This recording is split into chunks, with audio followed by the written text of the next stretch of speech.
Olá, gente. Agora falar de um assunto que tem a ver com aquilo que a gente falou lá na seção de funções de argumentos opcionais, né? Que é aquela ideia de você poder ter mais parâmetros numa função, né? Então, por exemplo, que eu tenho uma função que tem 4 parâmetros e eu não passar um deles, né? Daí, por padrão, ele vai valer nil e daí ali dentro da função você faz uma lógica, né, ali usando OR para poder usar um valor padrão, né? Então, isso seria argumentos opcionais. Eu vou mostrar aqui uma forma diferente de fazer isso em Lua, usando tables, que em muitos casos pode ser bem mais conveniente. Vai depender do que você prefere, dependendo da aplicação. Então, é mais uma forma de conhecer que é bem útil, principalmente quando a gente está falando de assunto mais próximo de orientação a objetos e tudo mais. Então, aqui eu tenho uma função criaPlayer. Aqui é um contexto meio de Minecraft, você quer criar um jogador, que ele vai ter nome, vai ter coordenada, vai ter um inventário. O inventário seria uma table com os itens, o nome dos itens e a sua quantidade. E ele também vai ter um path para skin, né? Ou seja, ali seria o arquivo da skin do personagem, né? Para poder desenhar na tela e tudo mais. E a ideia é que a gente tem valores padrões. Então, por exemplo, o nome ele é um valor que você tem que passar, ele é obrigatório. Se a pessoa não passar o nome, vai dar erro. A gente quer que dê erro. Agora, a coordenada, se a pessoa não passa, ele vai por padrão botar no 000, que não faz muito sentido no Minecraft, porque você provavelmente vai nascer dentro da Terra, mas tá, tudo bem, tô só pelo exemplo. Se não passa o inventário começa vazio e por aí vai, tá? Então, como que a gente pode fazer isso, né? Primeiramente, a gente pode forçar um argumento obrigatório desse jeito. A gente pode ver qual que é o tipo do nome. Então, o nome aqui ele tem que ser uma string. Se a pessoa não passar um nome, quer dizer que ela passou o valor nil, né? Então, se ela passou nil, isso aqui vai dar falso. Desculpa, isso aqui vai dar verdadeiro, né? Porque o tipo não é string. Então, daí a gente vai gerar um erro falando que não foi definido o nome do jogador. E daí as outras variáveis a gente quer que sejam opcionais. Então, aqui a coordenada, se a pessoa não passar, vai ser essa table aqui 000. Se não passar o inventário, vai ser um inventário vazio. E se não passar um skin path, aqui seria um path imaginário aqui, que seria para pegar a skin base, né? A skin do Steve no jogo. Então, obviamente não existe esse diretório aqui, né? Eu só botei, provavelmente como seria organizado num projeto de desenvolvimento de jogos, você teria uma pasta de ativos, né? Assets, dentro dela uma pasta skins, e daí lá tem um PNG, ou que seja o formato da skin. E dele retorna a table aqui, então fica um pouco feio, mas é a table aqui com todas essas informações que a gente discutiu, né? E daí se eu quiser criar um jogador aqui chamado Steve, que usa a coordenada padrão e tem como inventário apenas um pouco de comida ali, eu posso fazer desse jeito, né? Steve, daí new, esse new se refere ao chords, né? O inventário e daí o skin path new. E daí pronto, criei um jogador aqui, se eu posso printar o nome dele vai ser Steve e tudo mais, e é isso. Beleza. Funciona, só que tem alguns problemas, né? O primeiro é que, como eu não quero que o coordenada seja... Eu quero usar o valor padrão de coordenada, eu tenho que explicitamente botar aqui o new e pro próximo, né? Eu não posso só ignorar ele, tipo, escrever isso, porque a gente passa os argumentos em ordem, né? Então, o Steve é o nome. Daí o Meet igual a 64 é o chords. Mas vai dar erro, né? Porque não faz sentido isso aqui. Nesse caso, acho que ele nem daria... Não, nesse caso ele daria... não, ele não daria erro nesse caso. Mas vai ficar zoado, a gente ia ter que esse jogador aqui tem como coordenada carne igual a 64. Não faria nenhum sentido, né? Então esse é o problema, né?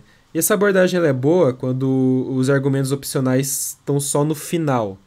Então, tipo, aqui, imagina, o único argumento opcional é o último. Daí é só fazer isso aqui. É só não escrever que vai dar nil. Daí tudo bem, quando você tem, tipo, apenas um argumento opcional, ele é o último, isso funciona bem. Mas quando você tem argumentos opcionais aqui no meio, essa abordagem ela fica um pouco esquisita. Então o jeito melhor é usando o table. É uma ideia bem simples, na verdade. Em vez de passar tudo isso aqui como argumento, o único argumento vai ser uma table. Essa table, as chaves vão ser o nome dos parâmetros e os valores vão ser os valores do parâmetro. Então essa table opções, ela basicamente é uma table onde as chaves são nome, chords, inventário, skin path, e os valores são de fato os valores que você está passando para a função, né? Então nesse caso seria Steve, new, meet igual a 64 e new. E daí aqui dentro o código muda pouco, né? Basicamente agora você vai ter que acessar essa table, né? Então em vez de pegar nome diretamente aqui, você está pegando opções.nome. E daí o return fica talvez até um pouquinho mais bonito, alguém poderia argumentar. O return aqui vai ficar nome igual opções.nome or Steve. Aqui na verdade percebi que eu fiz um erro, né? Aqui tem que ser Aqui eu fiz... ficou errado isso aqui, né? Porque aqui eu tô falando, ó, se não passou o nome, use Steve. Só que a pessoa tem que passar o nome, eu forcei aqui, né? Então, na verdade, esse Steve aqui tá errado. É assim, né? Então, veja, aqui você não precisa botar o OR, porque esse é um argumento obrigatório, né? A gente tá justamente testando aqui. Senão ele chega... Né, não tem como chegar aqui como valendo nil, porque se valesse nil ia dar erro aqui em cima. Então, a gente tem certeza que a pessoa passou o nome, né? E deu os outros aqui, usando a ideia do argumento opcional com OR.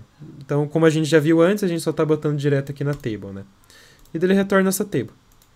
Então, veja, o código da função não muda muito. O que muda é na hora de chamar. Então, eu tenho aqui 3 exemplos que fazem essencialmente a mesma coisa. Então, aqui eu estou criando o player, né? Estou chamando a função, então botando parênteses, e estou passando aqui a table com os valores. Então, nome igual a Steve, inventário igual a Meet igual a 64, né? Aqui é a table. Note que eu não preciso mais botar os nil aqui, né? Eu não preciso falar... não preciso botar aqui nil e daí mais um nil no final. Eu não preciso. Eu posso só botar assim, que daí ele vai entender que é nil, porque se você tem uma table e você está acessando uma chave que não existe nela, ela vai retornar nil, né? O que a gente viu antes. Então, por isso funciona. Outra coisa legal dessa abordagem é que a ordem não importa mais. Tipo, quando você tem uma função com muito parâmetro... Começa a ficar chato lembrar a ordem, né? Tipo, eu passo primeiro a coordenada depois do inventário ou é o contrário? Às vezes é difícil lembrar isso, né? Aqui, a ordem não importa, porque é só você botar a chave, né? Então aqui eu posso botar nome igual a Steve, inventário igual a isso, ou eu posso inverter. Primeiro botar inventário igual o valor do inventário e depois nome igual o nome da pessoa. Então a ordem não importa mais, o que importa é você botar o par-chave corretamente, né? Se eu botar tipo inventário e escrever errado, vai dar errado isso aqui, né? E uma outra forma de fazer que vai dar equivalente a essa primeira aqui é usar o que a gente chama na matemática de abuso de notação, que em Lua ele permite, quando você está passando apenas um argumento e esse argumento é uma table, você não precisa botar o parênteses. Você pode só botar a chave direto. É como se a chave fosse o parênteses. Acho que a ideia é essa. Eu pessoalmente não gosto disso, porque eu não consigo bater o olho e entender que isso aqui é uma função, porque não tem parênteses. Pra mim é esquisito entender esse código. Mas se vocês forem pesquisar, vocês vão ver que muita gente faz isso, tá? Então, quis mostrar mais pra vocês entenderem que existe, e eu pessoalmente não gosto muito dessa notação. E daqui eu botei os prints só pra ver que vai funcionar, né? Então vamos executar aqui.